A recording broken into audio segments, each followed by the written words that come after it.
Olá, boa noite, gente. Começar o Papo Quarentena de hoje. Hoje o Papo Quarentena vai ser lindo. Vai ser lindo. O convidado já chegou. Padre Júlio Lancelotti. Ele tá aqui e eu tô extremamente feliz por poder ter essa conversa com ele. O Padre Júlio Lancelotti, ele além de padre, ele é pedagogo e ele se destaca pelo trabalho lindo que ele faz com as pessoas em situação de rua. Eu já vou chamar o Padre Júlio Lancelotti, porque eu acho que ele tem que falar.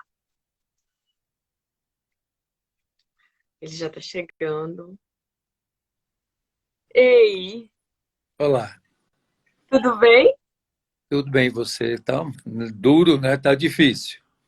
Tá difícil, é. Tudo bem na medida do que a gente consegue ficar, né, padre? Pois é.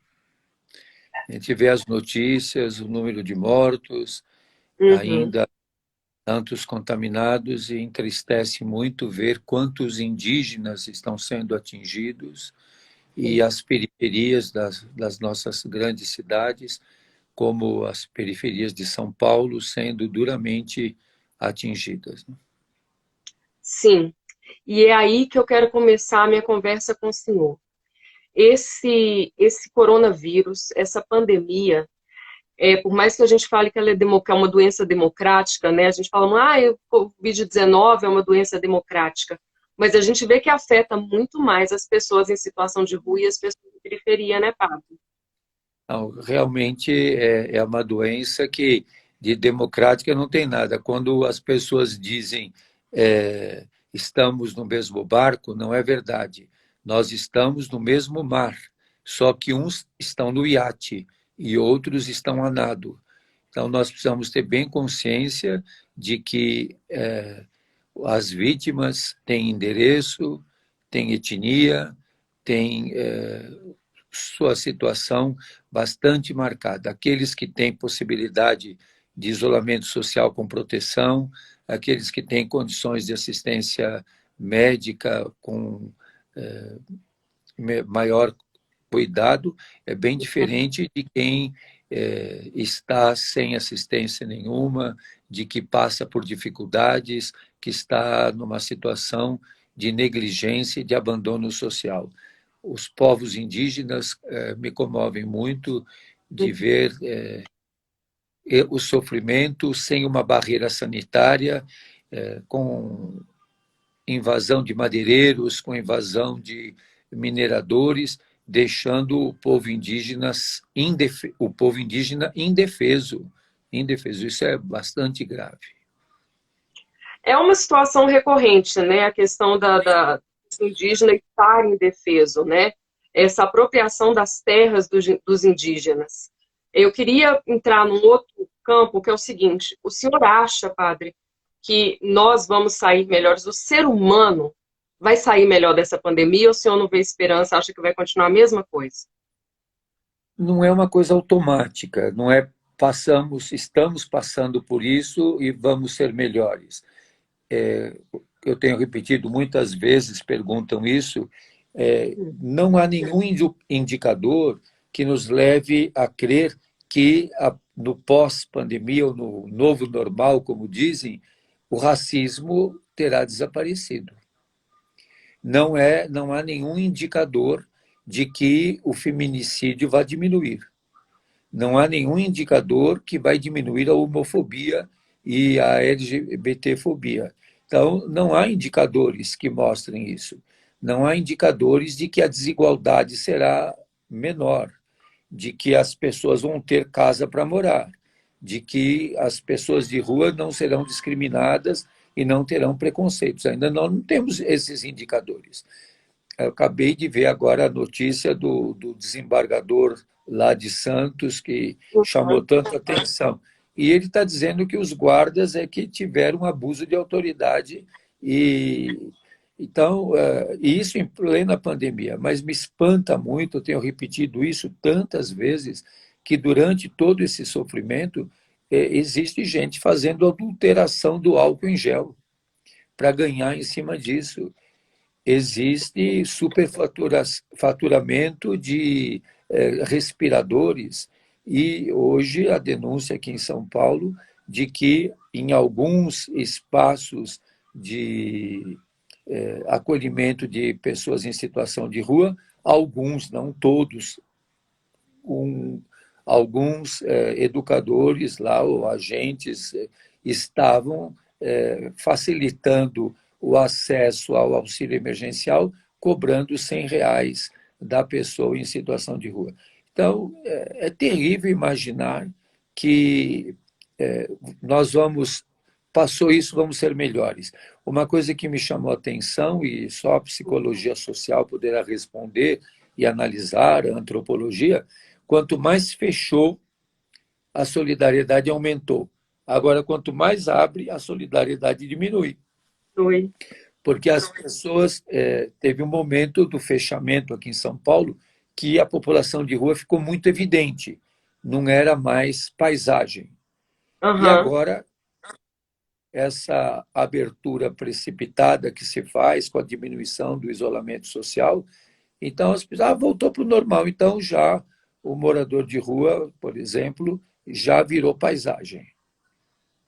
Eu estava vendo, acho que todo mundo viu, né, a primeira-dama aí de São Paulo, falando, né, que é um absurdo que as pessoas em situação de rua não querem ir para o abrigo, e a amiga dela diz assim, eles não querem ir para o abrigo porque tem regras.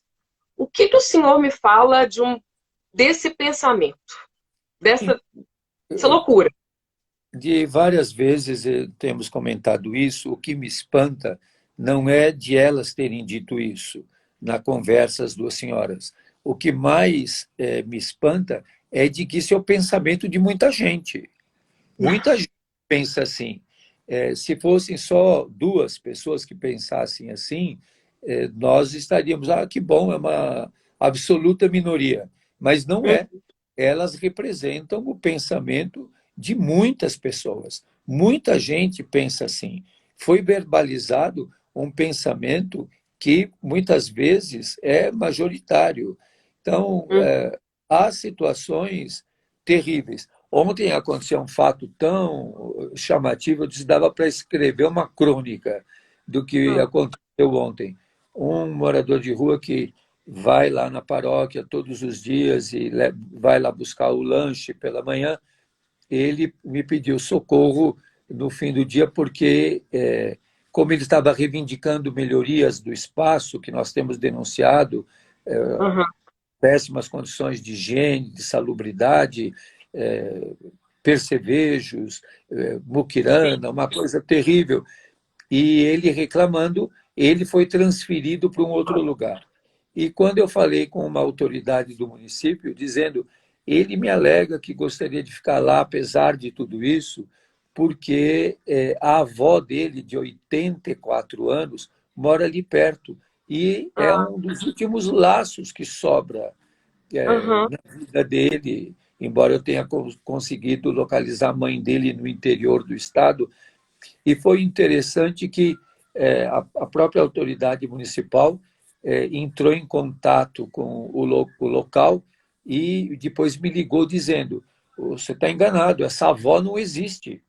O assistente social me confirmou agora que não tem vó nenhuma. Essa avó é ele está falando de uma avó que não existe. Sim. E na hora, eu junto com a advogada com quem eu convivo bastante na pastoral e que trabalhamos juntos, a doutora Juliana, eu pedi que ela viesse, porque eu não tenho carro nem dirijo, ela me levou, e nós fomos lá buscá-lo para que ele não dormisse na rua.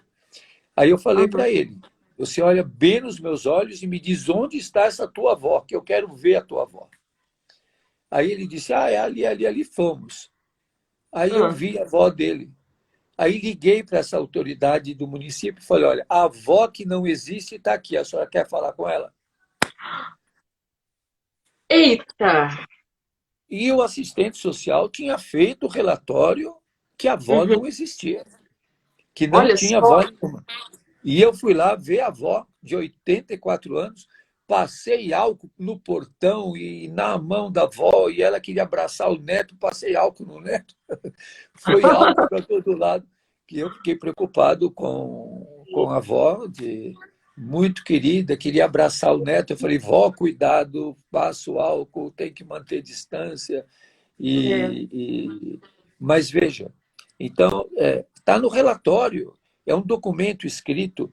Eu lembro muito de uma irmã que, a Madre Valentina, já sim. falecida, uma santa criatura aqui de uma escola Montessori, ela dizia muito: cuidado com o que você escreve sobre o outro. Cuidado, porque a pessoa muda e o teu escrito não.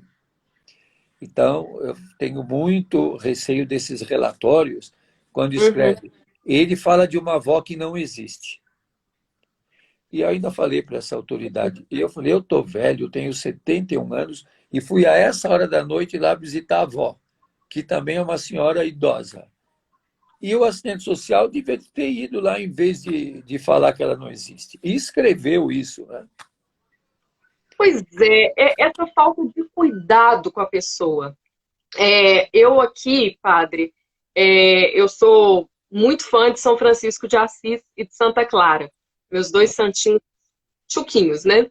E a minha mãe que me ensinou isso, e minha mãe é uma leiga da Toca de Assis aqui em Belo Horizonte. Ah, Então, ela acompanha as freiras e eu passei a ajudá-las também por um período. Agora a gente está nesse momento de pandemia, então aqui em Belo Horizonte não está podendo ir apenas aos sábados. Então a gente leva os alimentos para elas fazerem as quentinhas, entregarem, né? Mas a gente não está podendo acompanhá-las.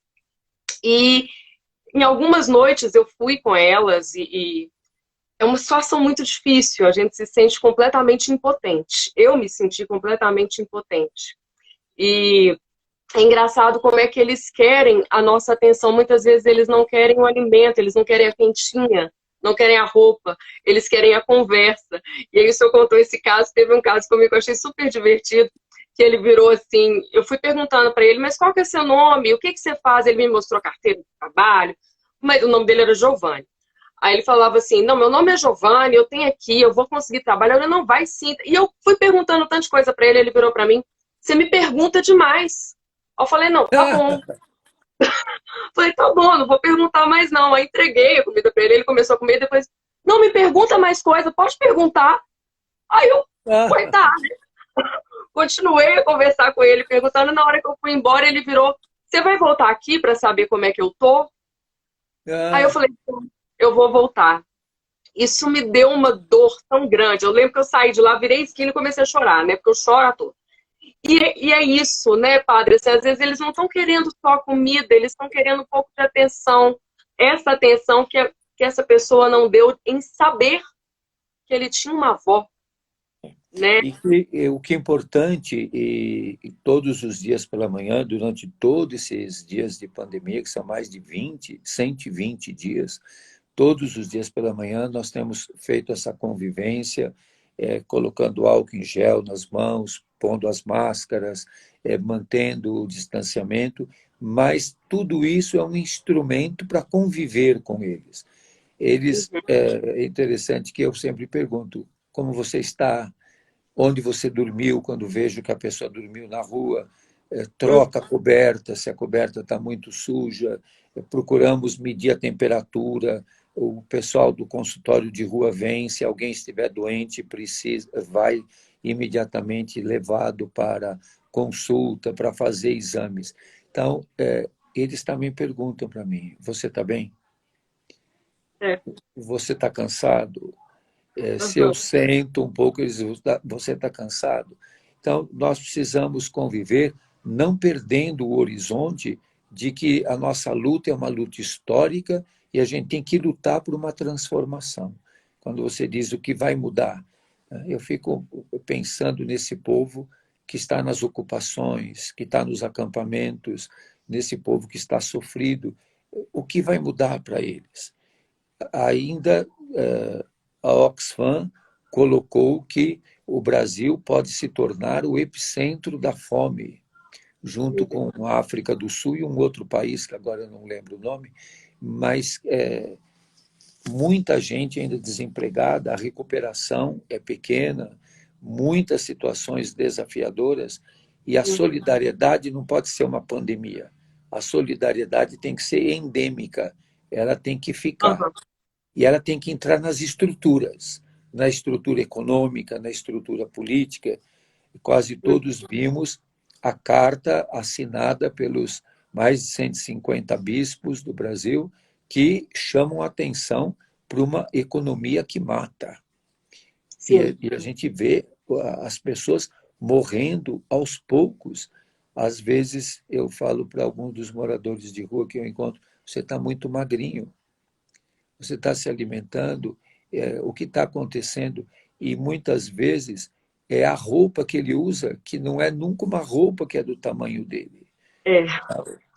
Então, são todas coisas impressionantes. Sabe que uma coisa que me chamou muita atenção, eu consegui, com a ajuda de tantas pessoas, muitos conjuntos de moletom novinhos nos dias Que mais frios, ótimo. e está prometendo amanhã cair a temperatura aqui em São Paulo. E a Uhum. primeira coisa que eles fazem quando pegam essa roupa, esse moletom, eles cheiram, porque essa É. roupa vai ter o meu cheiro, não tem cheiro de outro, né? Vai ter o É. meu cheiro. Então, são pessoas que precisam ter dignidade, não dormirem em locais que recebem dinheiro público, cheio de percevejo, cheio de muquirana. Eles me mostram todo dia as marcas na pele e nós procuramos lutar e exigir, denunciar que haja mudanças. Quem me acompanha no Instagram vê que eu faço lá um diário É. de imagens dessa pandemia da convivência com esses irmãos. É tão doído, né, padre? Assim, o senhor está falando dessa coisa da barata, do percevejo, né, que está nesse abrigo, né, que o senhor foi. Aqui em Belo Horizonte, a gente tá andando nas ruas, eu vejo eles deitados nas ruas e barata. Barata perto ali. É uma coisa que assim, eu que tenho horror de barata, então, nossa, me deixa até arrepiada. E eles deitados e as baratas passando perto. É o cúmulo eu não sei, eu não consigo nem achar palavras assim, para poder tentar explicar como que é, o que que é uma pessoa estar nessa situação. E aí, o que eu vejo é muita gente falando, mas vai dar esmola, eles vão comprar droga, você vai ajudar, assim, essas desculpas, né? O que que o senhor acha dessa coisa da esmola, de dar a esmola? Então, acho que ninguém quer viver de esmola. Ninguém quer viver. Também acho que ninguém deve tutelar a consciência do outro. Há um tempo eu tenho comentado muito esse outro fato de que um que eu conheço bem estava no farol pedindo e alguém estava me levando de carro e eu o vi. E depois comentei com ele: você estava mangueando lá no farol. Ele falou: não, eu estava dando oportunidade das pessoas exercerem a caridade. Ah, maravilhoso. Mas acredito de que quem dá esmola é o poder público, que dá esmola na área social, que dá esmola não oferecendo condições dignas de vida, acesso à moradia, acesso ao trabalho, acesso à saúde, acesso a condições dignas de vida. Todas as pessoas precisam ter um lugar digno para dormir. Uma cama Sim. como a nossa, que a gente conhece, sabe o cheiro da nossa cama, a gente se sente aconchegado dentro da nossa cama. Então, essas pessoas dormem cada noite num lugar, dormem com cobertores que na outra noite o outro que usou. Então, é preciso que haja uma humanização da vida e que a solidariedade não é um, um ato religioso. A solidariedade é uma dimensão humana. Eu não sou solidário porque tenho uma religião. Eu sou solidário e tenho que ser solidário porque eu sou humano, porque eu sou um ser humano. Nesse sentido, sempre me preocupa a visão dos que não têm religião, dos que são ateus, dos que são agnósticos. Eles também são solidários. Senão, nós ficamos achando que quem tem religião é melhor do que quem não tem. Aliás, no Brasil, hoje se percebe que pessoas que se dizem muito religiosas e que usam o nome de Deus para cima e para baixo, depois desprezam os doentes, os idosos, querem armar a população, tratam os índios com desprezo, desprezam os quilombolas. Nós estamos vivendo um genocídio da juventude negra. Então, todas essas questões, elas têm que estar presentes na nossa vida, na nossa mão, naquilo que fazemos, nos nossos pés, no caminho que trilhamos, nos nossos olhos, que olham para o irmão e o horizonte daquilo que queremos construir como pessoas que vivemos mergulhados na história. Nós não somos ahistóricos, nós somos pessoas historicizadas.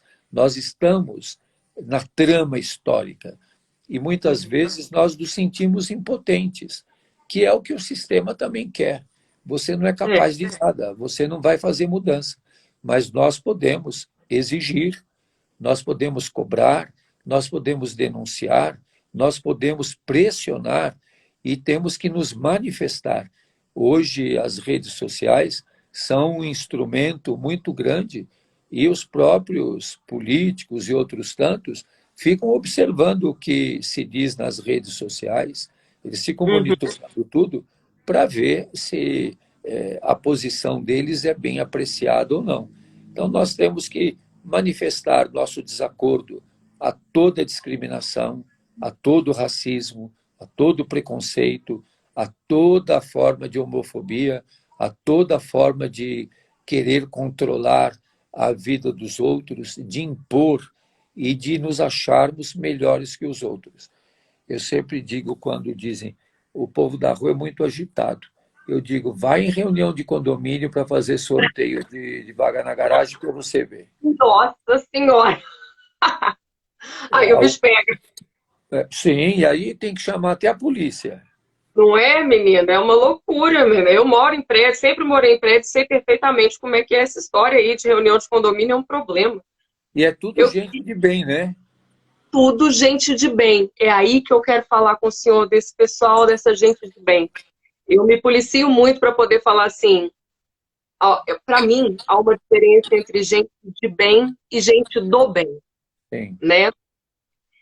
A gente de bem é uma gente que eu não quero ser, eu não quero parecer, eu não quero ficar próxima, né? E a gente, eu acho que especialmente com esse governo, né? Eu acho que eles nunca estiveram escondidos, né? Mas com esse governo, eles criaram asas, né? Assim, tão aparecidíssimos aí. Essa onda fascista, o senhor acha que isso tem chance de acabar mediante a essa pandemia? Porque eu acho que talvez essa pandemia pode sensibilizar as pessoas, ou o senhor não acredita nisso? Eu acho que, como dissemos, isso não vai ser automático. Isso será um processo histórico, lento, difícil, um processo também que nós não podemos esquecer que será conflitivo. Não será um processo pacífico e indiferente. Alguém está lembrando da Cracolândia? Hoje tivemos uma situação dramática na Cracolândia, ainda está tenso nesse momento. Antes de iniciar aqui a conversa com você, eu estava conversando e agilizando várias questões em relação à Cracolândia, falei com os promotores do Ministério Público sobre a violência que é permanente, constante, sistemática contra esses nossos irmãos que vivem uma situação deplorável de miséria, de abandono e de violência e de agressão. Então, São Paulo é uma cidade muito grande e uma cidade onde a população de rua cresceu nos últimos 3 anos 53%. Mas no Rio de Janeiro o crescimento é espantoso. Se estima hoje, se considera no Rio de Janeiro, 17 mil pessoas vivendo nas ruas. E isso é muito, muito difícil, isso é um desafio no Rio, como é no Recife, como é em Salvador, como é em Porto Alegre, como é em Florianópolis. Hoje a população de rua aumenta em todo o nosso país. Segundo o IPEA, nós temos no Brasil mais de 200 mil pessoas vivendo em situação de rua. E eles são o que o Papa Francisco nos diz, a lógica desse sistema que nós vivemos, desse sistema neoliberal, dessa economia, como lembraram os bispos, essa economia que mata e que tem uma lógica, o descarte. Então é um povo descartado. Eu estava conversando há uns dias atrás com uma artista aqui de BH, o nome dela é Luísa Daiola, uma mulher incrível, que tem uma voz linda, uma cantora incrível, mas ela falou uma coisa muito interessante, ela é uma mulher negra, assim como eu, e ela falou uma coisa muito interessante, que foi o seguinte, eu perguntei para ela assim, de onde você acha que veio o racismo? Ela virou para mim, do capitalismo. Ah, E eu achei assim incrível essa resposta dela, e ela foi falando é do capitalismo, é da ganância. É a ganância que faz com que a gente explore o outro. O senhor concorda com esse pensamento dela? sim, isso tem a sua lógica. Eu acho que pode não ser a única causa, mas o que foi a escravidão no Brasil, se não a exploração dos negros? Por que, que os negros foram escravizados? Porque eles foram considerados pessoas não humanas. Você sabe que levou muito tempo para se considerar que os indígenas tivessem alma, porque na Europa foi preciso até um Papa fazer um documento para o mundo cristão de que os índios também eram seres humanos e que, consequentemente, tinham almas. Como foi uma discussão enorme na história considerar que as mulheres tinham alma. E até diziam a mulher é feita metade pelo diabo, metade por Deus. E só o homem que era feito por Deus. Então, são ideias que estavam presentes na história. Como hoje ainda se repete frases como ouvimos recentemente no Brasil dizer que os negros têm que ser pesados em arrobas. Arroba. Então, é, todos nós ouvimos isso, né? E o desprezo às nações indígenas, dizendo que eles têm que ser igual a nós. Igual no quê? No que eles têm que ser igual a nós? Quando eles ficam querendo se assemelhar a nós, é que a vida deles acaba sendo destruída, porque eles, além de pegarem as nossas doenças, querem ter os nossos objetos, querem ter a mesma ganância que nós. Então, essa forma de viver que explora, ela é própria de regimes totalitários, de regimes também de imposição do capital sobre a dignidade humana. Nós vemos isso na saúde. Quem pode pagar um plano de saúde ou ir num hospital Particular? particular de elite tem outro tratamento. E o povão que tem que ir na unidade básica de saúde, que tem que ir no AMA, que tem que ir no hospital municipal.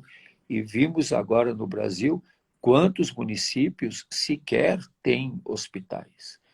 Como em várias capitais, o gargalo se deu porque os doentes do interior do estado, doentes dos ribeirinhos, pessoas que tiveram que ficar 5 horas dentro de uma ambulância esperando ter lugar no hospital. Então, isso é um desprezo pela vida humana. Pensar que cada uma dessas pessoas tem um nome, tem É. uma história, tem sentimentos. Às vezes me perguntam qual que é o sonho do morador de rua. Falei, acho que eles têm mais pesadelos do que sonhos. É. Então, eu vi uma imagem de um senhor, não sei em que cidade do Brasil, que ficou 5 horas dentro de uma ambulância esperando uma vaga, esperando quem o recebesse. Eu fiquei pensando, quem é essa pessoa? Que nome tem essa pessoa? Quem são os seus queridos? Quem ama essa pessoa? Essa pessoa é importante para alguém. Para mim, ele é uma imagem, uma figura. Então, eu tenho que olhar para ele e pensar que ele é um irmão meu, que é um semelhante, que ele não pode ser tratado nessas condições, que eu não posso minimizar dizendo, mas são só alguns que morreram, são só alguns que isso e que aquilo. Então, nós temos que olhar para todas essas pessoas com respeito, com dignidade, pensando, e como tem se repetido muito, nós vamos chegar a 90 mil mortos É, nessa semana. Domingo teremos possivelmente já 90 mil mortos. Então, isso é dramático, porque a morte de cada pessoa, de cada ser humano, é uma vida, é uma história, é é, alguém que é uma existência única. é Não um tem, amor, né? é o amor de alguém. É pai, é irmão, é filho, alguém sabe bem quem é essa pessoa, ama essa pessoa. Então ela tem que ser tratada com amor, com dignidade por todos. Não simplesmente dizer, morreram alguns. Não, Não, todos são importantes. É aquilo que se repetiu muito.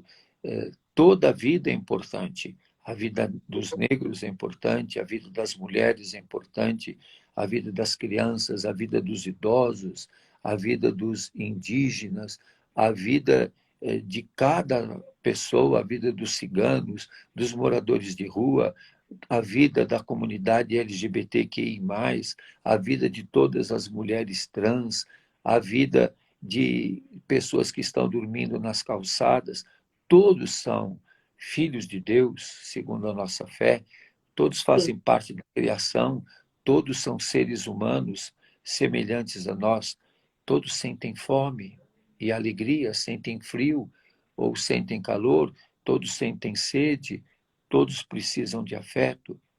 E eu fico pensando, todos chamaram alguém de mãe, é. chamaram alguém de pai, ou foram chamados também de pai Uhum. ou de mãe por alguém. E nós não podemos engrossar uma cultura da indiferença, mas Não, de olharmos para as pessoas com cuidado, com carinho. tá faltando isso, né? Tá faltando demais isso, né? E Eu todos não sei nós se o senhor conhece. Pode falar. melhorar. Eu não sei se o senhor conhece uma canção do Milton Nascimento. Ela se chama Imagem e Semelhança. É do Milton Nascimento, do Beno Lobo e do Kiko Continentino. Na canção, o Milton fica questionando assim: será que nós realmente fomos feitos à imagem e semelhança de Deus? Porque a gente é tão falho, né? A gente é tão errado e a gente erra tanto e ele mandou o seu filho para nos salvar e a gente continua desse jeito. Aí eu te pergunto, padre, onde está Deus? Onde a gente consegue ver Deus? Como que a gente acha Deus dentro da gente? Pois assim, eu penso que mais que procurar só dentro de mim, eu tenho que procurá-lo na vida, na história. Ora ele está dentro, ora ele está fora, ora ele está incomodando. Há poucos dias, uma jornalista que ficou ali um tempão de manhã lá na igreja e acompanhando lá os irmãos de rua vão chegando, vai fazendo uma fila com distanciamento, os que estão com a mão suja, que são catadores, lavam as mãos, nós fizemos um lavatório lá na entrada da igreja, todos têm que passar álcool em gel nas mãos e passar corretamente, não é só passar na palma da mão, todos são instruídos, todos recebem uma máscara, gastamos 500 máscaras por dia, todos põem a máscara, quem está com a máscara suja, molhada, troca, e vão recebendo um lanche para aquele dia para reforçar a alimentação e, com isso, melhorar a imunidade deles. Tem a temperatura medida, recebem material de higiene, sabão, creme dental. Tem Aham. dias que temos meias, gorros, os conjuntos de moletom, eles pegam cobertores e tudo isso vai acontecendo. E essa jornalista ficou lá bastante tempo, uma jornalista jovem, e depois ela pediu que eu sentasse um pouco ali dentro da igreja. Eu sentei ali pertinho da imagem de Santa Irmã Dulce dos Pobres, e ela perguntou, depois saiu no Diário do Grande ABC essa entrevista grande, eles fizeram uma entrevista de página inteira. E ela, no final, falou: a última pergunta que eu quero lhe fazer. Se hoje o senhor encontrasse com Deus, o que o senhor gostaria de ouvir? Eu disse para ela: olha, eu gostaria de ouvir Deus dizer assim: eu estava lá na fila, você me viu? Ai, meu Deus. Você me viu? Eu estava lá. Então, quando a gente pergunta onde está Deus, ele está lá na fila, ele Aham. dormiu na rua, ele está com frio, ele está com fome, ele está sofrido, ele está alegre também. Então, Deus está na vida, está presente na nossa vida, como a dimensão do amor, como o questionamento, como a inquietação, como aquela célebre questão que o Papa Emérito Bento XVI repetiu quando visitou os campos de concentração, e aquela história quando um perguntou para o outro: onde estava Deus quando colocava essas crianças no campo de concentração, no forno crematório? E o outro respondeu: estava nas crianças. Então, hoje, onde é que Deus está? Está nas mulheres, está nos negros, está nos índios, está nos moradores de rua, está esperando um respirador, está na ambulância 5 horas esperando um lugar para ficar. Deus não está olhando de longe, ele está sofrendo conosco. Isso é o que Jesus nos ensina. É um Deus amoroso e compassivo que, como está na palavra de Deus, no livro do Êxodo, desce porque ouve o clamor do povo. Então, Deus está no meio do nosso povo, isso que a gente repete sempre. E nós temos que ser capazes de sentir a sua presença amorosa, a sua presença compassiva, a sua presença sofrida, para que ele nos transforme. Nós temos que aceitá-lo na nossa vida e a sua presença vai nos transformar e nos fazer mais humanos. É. O senhor sabe, padre, eu sou mangueirense, sabe? Eu sou de Belo Horizonte, mas eu sou mangueirense até morrer. Adoro um carnaval e sempre tem 5 anos que, assim, junto o dinheirinho e vou lá para Marquês de Sapucaí ver minha mangueira desfilar. E esse ano a mangueira teve como tema Jesus Cristo, né? E hoje, na hora que eu estava pensando nessa nossa conversa, assim, eu falei com a minha mãe, falei assim: mãe, eu vou pegar o samba enredo da Mangueira e vou conversar com o padre pensando no samba enredo da Mangueira, que fala justamente isso, né? Fala que Jesus está, né? Me encontre na fila com os desesperados, no olhar da porta-bandeira, né? Ele está ali no meio daquelas pessoas, no caso, no Morro de Mangueira, né? A gente precisa aprender a sentir ele com a gente, né? E sentir, conseguir enxergá-lo nas pessoas. Eu acho que aí é a maior dificuldade, não é? É uma grande dificuldade, é um grande desafio, mas é o próprio ensinamento do Evangelho. Jesus vai nos dizer, e nós temos que ler no Evangelho de São Mateus, que é o evangelho que lemos nesse ano na liturgia católica, mas que todos os que leem a Bíblia podem ler no capítulo 25 de São Mateus, Jesus que nos diz: eu estava com fome, eu estava com sede, eu estava despido, eu estava doente, eu estava encarcerado, eu era um peregrino. E Jesus que nos diz: todas as vezes que vocês fizeram isso aos meus irmãos, os menores, os mais desprezados deles, foi a mim que vocês fizeram. Então, Jesus se identifica. Santo Afonso Maria de Ligório diz que se você não reconhece a presença de Deus no irmão, você não o reconhece também na Eucaristia.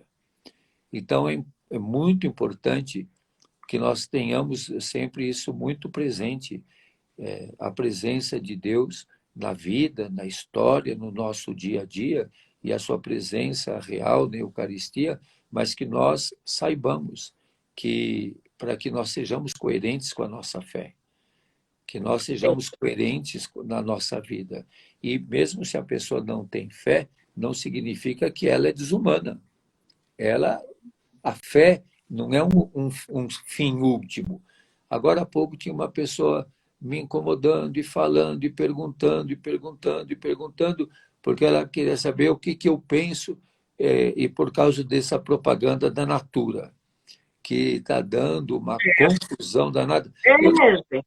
Eu nem tinha visto, aí começaram a me perguntar, por causa dessa propaganda do Dia dos Pais, né? E aí Isso, é.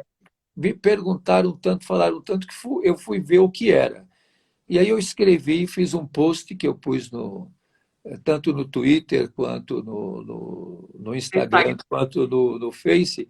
E eu escrevi assim: meu pai é falecido, mas se ele estivesse aqui, eu daria para ele um presente da Natura. Então, por que a gente tem que se incomodar com essa questão? Aí ficam perguntando: ah, mas isso é condenado, ah, porque isso é um pecado, ah, porque... Eu digo, não se preocupe com isso, quem julga é Deus. São João da Cruz e Santa Edith Stein diziam... Minha igreja é a paróquia de Santa Edith Stein. Ah, a sua paróquia é Santa Edith Stein? É. Mas não tem uma paróquia Santa Edith Stein em Belo Horizonte? Tem a paróquia do Padre Paulo. Ele Ah, até virou para mim e falou assim: fala com o Padre Júlio, que eu sou muito fã dele. Eu falei: pode deixar. transmita meu abraço. E eu sou muito devoto de Santa Edith Stein. E ela diz: no final, seremos julgados pelo amor. Ela não diz seremos julgados pela moral, seremos julgados pelo moralismo, seremos julgados. Ela diz seremos julgados pelo amor. Santa Edith Stein é uma das mulheres mais fantásticas do nosso tempo. Ela que, sendo judia, ficou ateia, depois se tornou cristã, de cristã filósofa, carmelita e, por fim, gaseificada pelos nazistas. Edith Stein é uma das figuras mais fascinantes. E você sabe que tem um livro da Edith Stein, até ele estava aqui por perto. Vou te mostrar esse livro da Edith Stein, que é sobre a mulher. Quem lê esse livro aqui da Edith Stein, A Mulher, Nossa, vai ela está ler um pouco passada. Qual é o nome dele? A mulher? A Mulher, Sua Missão segundo a Natureza e a Graça, Edith Stein. Quem lê Então. esse livro leva um susto do que fala Edith Stein nesse livro, na defesa das mulheres e da dignidade da mulher, da liberdade da mulher, do respeito à mulher. Ela foi muito perseguida porque, sendo mulher, sendo judia, sendo filósofa, depois sendo cristã e carmelita, ela foi perseguida duramente. Ela foi presa no dia 2 de agosto e já no dia 9 tinham matado Edith Stein. Agora, dia 9 de agosto é o dia de Santa Edith Stein. Então, é uma pessoa que eu tenho um carinho imenso. E ela virou santa por conta da minha prima, porque eu sou Camila de Ávila e ela virou santa por causa de Teresa de Ávila. Sim, mas você não sabe, eu vou te contar uma história que eu não contei em nenhuma das lives que eu fiz, essa historinha, muito interessante. Há muitos anos atrás, eu tinha uma casa que chamava Casa Vida, onde eu acolhia as crianças que nasciam com HIV e AIDS. Sim. E um dia o juiz mesmo, o juiz da infância e da juventude, me ligou e disse: padre, tem uma criança aqui, uma menina recém-nascida, e ela acabou de nascer, A mãe se evadiu do hospital, deixou a menina aqui, e a mãe é portadora do HIV. Queria saber se o senhor recebe essa menina. Falei, claro, sim, temos uma vaga aqui, pode mandar, ela vem para cá. E eu perguntei, qual é o nome dela? Ele falou, ela não tem nome, ainda a mãe não deixou o nome. Eu falei, eu posso sugerir um nome? Ele falou, pode, que nome você quer sugerir? Eu falei, Edith. Ele falou, Ah, por quê? Eu falei, porque é autora da Ciência da Cruz, o último livro inacabado da Edith Stein. Eu falei, Edith, porque o Papa vai canonizar uma nova santa da igreja que se chama Edith. Ele falou, ah, tá bom. Eu disse, a gente conserva o sobrenome da mãe, para que se a mãe voltar, vai localizar. Ela não deixou o nome da menina, mas nós vamos deixar, até eu lembro bem, era Edith Liana dos Santos, porque era o olha, sobrenome da mãe. Aí deixamos Liana dos Santos. E a Edith chegou ainda com cordão umbilical caindo, e ela era tão pequenina, que o bracinho dela era fininho como o dedinho. Aí a médica do hospital me ligou e disse, olha, nós nem vamos fazer o exame nela agora, porque o bracinho dela é tão fininho, ela é tão pequenininha, a gente já vai cuidando, medicando, tudo, mas nem vou fazer o exame. Falei, tudo bem. E o tempo foi passando e não chegava a certidão de nascimento da Edith. Aí eu liguei para o juizado, acho que uns 3, 4 meses depois, e disse, olha, eu estou precisando da certidão de nascimento da Edith para fazer a carteirinha da saúde, tem que fazer CPF para receber a medicação do HIV e tudo.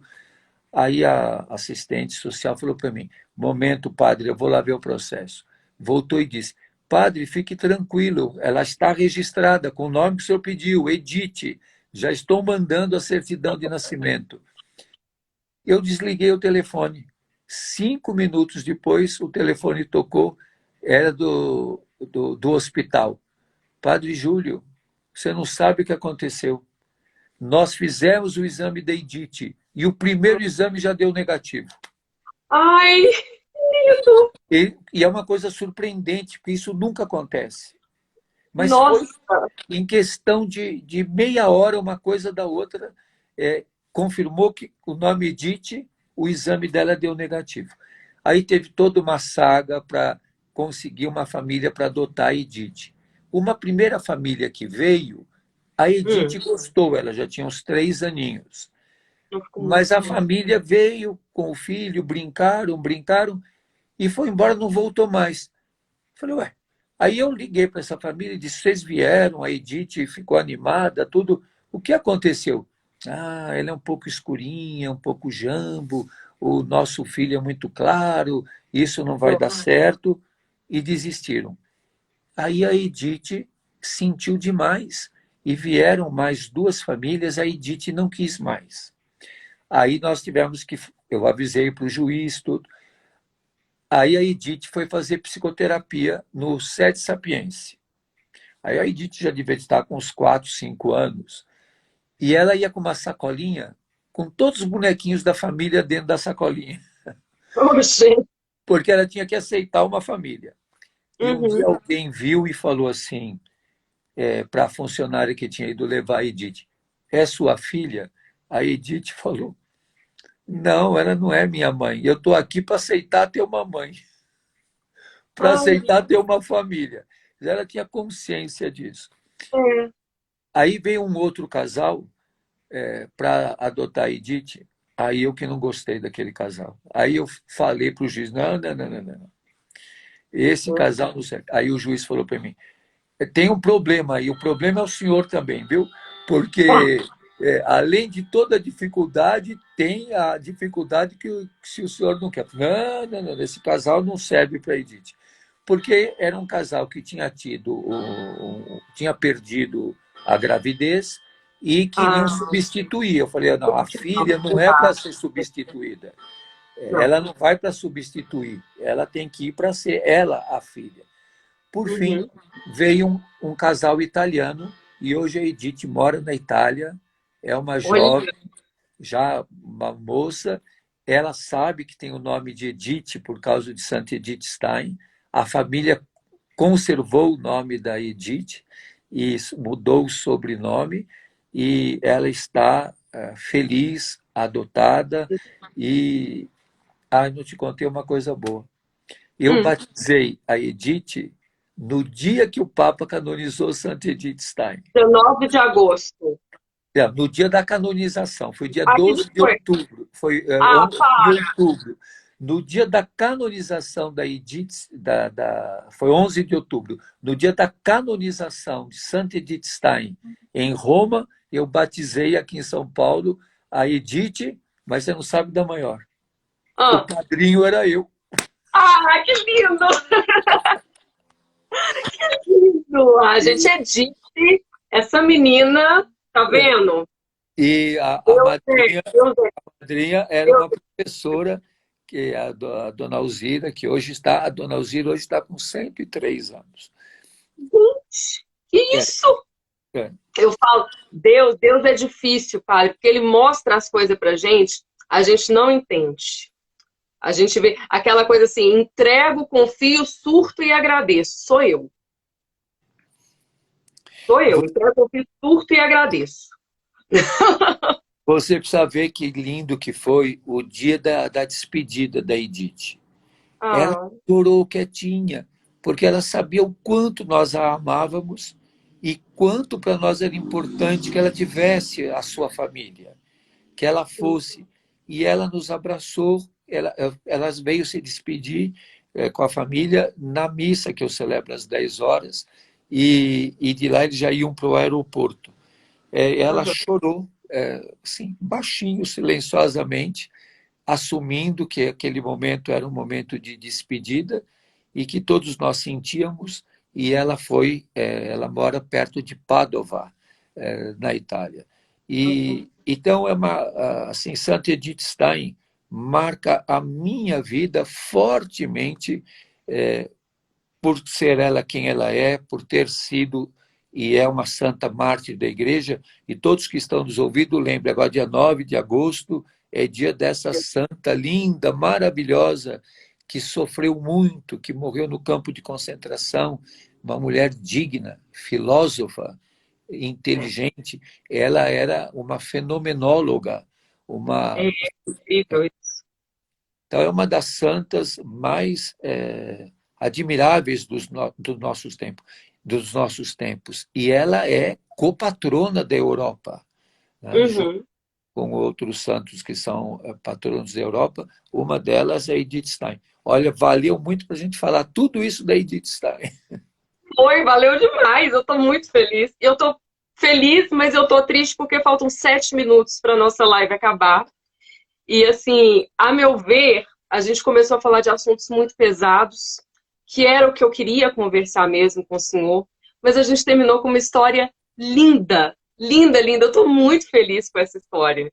É, da Santinha aqui da minha igreja, Santa Edith Stein, que é tão, tão linda. Assim, eu fui em Auschwitz, eu vi Ah, que ela passou.